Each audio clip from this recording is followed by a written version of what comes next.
Bonjour tout le monde. Ouais, désolé, dernièrement on a un petit peu de retard sur les vidéos parce que je me suis planté sur une programmation, parce que j'ai oublié de filmer pour celle que vous allez voir là. Et puis bah voilà, donc désolé. Là, pour faire simple, pour ceux qui suivent le stunt, qui aiment bien ça, c'est cool, c'est beau à voir. Les compétitions, parfois vous ne devez pas comprendre pourquoi l'un est mieux noté que l'autre. Pourquoi vous voyez quelqu'un rouler plus fort ou faire des plus grosses figures, mais pas forcément avoir une meilleure place qu'un autre. Ce que je vais faire, je vais essayer de vous expliquer simplement, même si c'est pas facile, comment on est noté, comment on doit rouler, et voilà ce que les juges attendent de nous.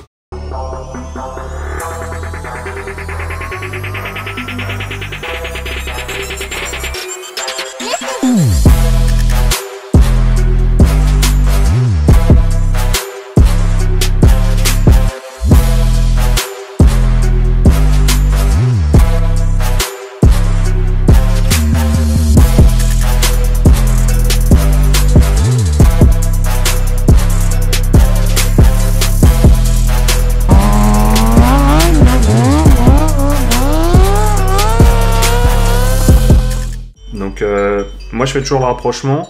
Une compète de stunt, c'est un peu comme du patinage artistique. Vous avez en général 3, 4, 5 juges, ça dépend.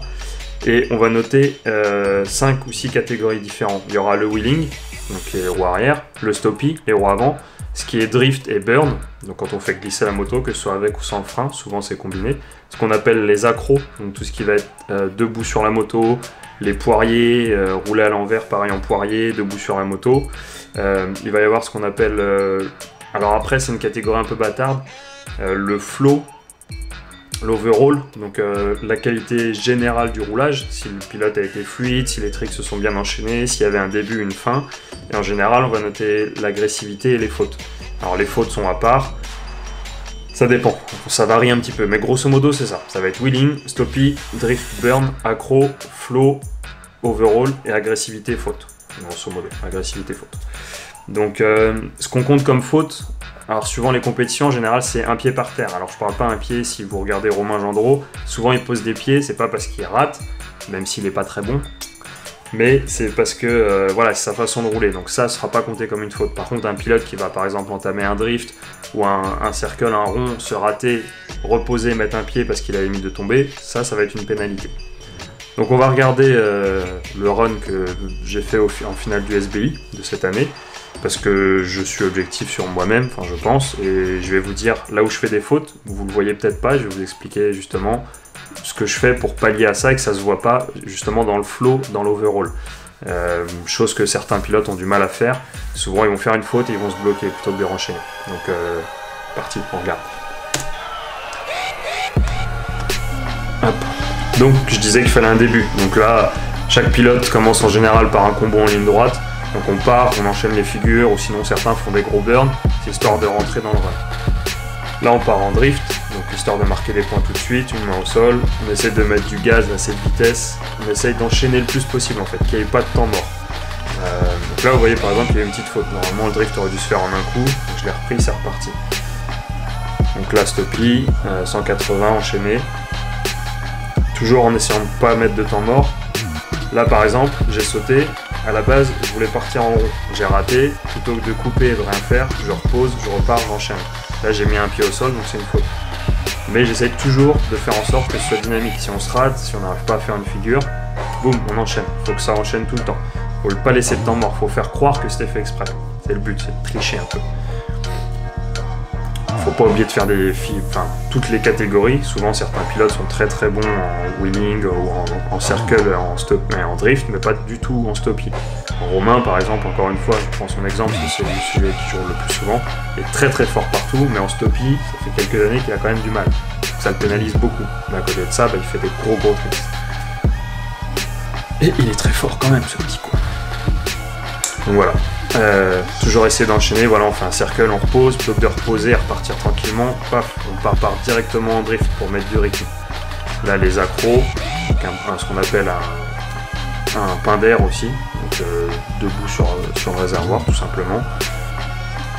Pas trop longtemps, le poser 3-4 secondes, c'est pareil, pas poser, les juges attendent pas de nous qu'on fasse 10 fois de suite la même figure ou 10 tours de suite. Une fois qu'on l'a posé, que c'est propre, qu'il n'y a pas d'hésitation, on va dire qu'elle est validée. Donc ça sert à rien de la faire pendant 30 secondes ou là sur cette piste là de la faire sur toute la ligne droite. Une fois que c'est fait 5-6 secondes maximum, on sait que c'est bon. Moi je précise, je regarde moi, c'est pas narcissique, c'est juste que je suis plus simple à juger. Voilà, là par exemple je viens de faire une faute, j'ai mis un pied au sol, j'aurais pas dû le mettre. Après ça va parce que c'est dans l'enchaînement du mouvement, donc ça reste pour les juges pas trop visible. Là le wheeling je l'ai pas assez tenu par exemple, ça a marqué des points mais pas autant que ça devrait. Comme après si je me rappelle bien je vais faire un poirier en reverse. Je vais pas beaucoup le tenir parce qu'en fait tout simplement j'ai mal lancé la chose et j'arrivais pas à me placer. La moto je crois qu'elle se met à tanguer. Non même pas, c'est moi juste qui est pas faible. Voilà, j'ai pas réussi. Ce qui va être important, ma grande force on va dire, c'est que je suis propre et que je fais pas beaucoup de fautes. Prenez en FMX par exemple Pages ou Clinton Moore. Pages va toujours être à l'attaque, faire les plus grosses figures quitte à tomber. Clinton Moore va plutôt faire des figures moins grosses, mais les poser à chaque fois. Donc ça paye plus souvent en ratio. C'est ce que je fais. Il y a des figures qui sont très techniques que je saurais faire en entraînement, pas tout le temps, mais que j'arriverai à faire. Je vais pas essayer de les mettre en compétition. Je vais préférer favoriser les tricks où je suis à l'aise, où je sais qu'ils vont passer à 99% des cas pour marquer le plus de points. Des fois ça paye, des fois quand vous avez des pilotes comme Razer ou Romain qui sortent des très grosses figures, ou même à l'étranger maintenant, des Corzen ou d'autres pilotes étrangers qui sortent toujours des très grosses figures, ça devient compliqué d'aller sur le podium. Mais voilà, c'est ma façon de faire, ceux qui me connaissent qui me suivent depuis quelques années le savent maintenant. Je vais toujours essayer d'être le plus propre possible, faire le moins de fautes possible, laisser le moins de temps mort possible. Si je rate une figure, hop, un petit coup d'embrayage, on repart en drift. Donc voilà, il y a toujours du rythme. C'est ce que les juges attendent de nous. C'est ce que les juges ont envie de voir. Un run va entre 2 et 3 minutes, suivant les compétitions. Ils attendent de voir 2 ou 3 minutes où on est à 100%. Donc ça veut dire où il n'y a pas de temps mort, où on se repose pas sur une ligne droite, on se repose pas en rond pendant 10 minutes, on répète pas 10 fois la même figure. Voilà, on roule pendant ces 2 à 3 minutes. Ils vont attendre de nous qu'on fasse des très grosses figures, mais aussi qu'on les place, qu'on les valide, on va dire. Si on fait une très grosse figure mais qu'on tombe, ça n'a pas d'intérêt. On perd des points plus qu'autre chose. Donc voilà, c'est pour ça que des fois, vous pouvez peut-être regarder des compétitions, vous dire, putain, Romain, Razer, certains autres pilotes roulent plus fort que moi, par exemple, vont sortir des figures plus grosses, mais en contrepartie, vont faire beaucoup plus de fautes, de petites erreurs. Razer beaucoup moins, parce que Razer était très technique, très précis aussi, donc c'est pour ça qu'on se bataillait souvent. Romain, lui, va faire des très grosses figures que clairement je serais incapable de faire, mais à côté de ça, il va faire beaucoup de petites erreurs, ce qui va le pénaliser. Donc il va prendre des points en technicité, en agressivité, parce qu'il est très agressif, toujours à la limite, mais s'il rate, eh ben, il va perdre pas mal de points.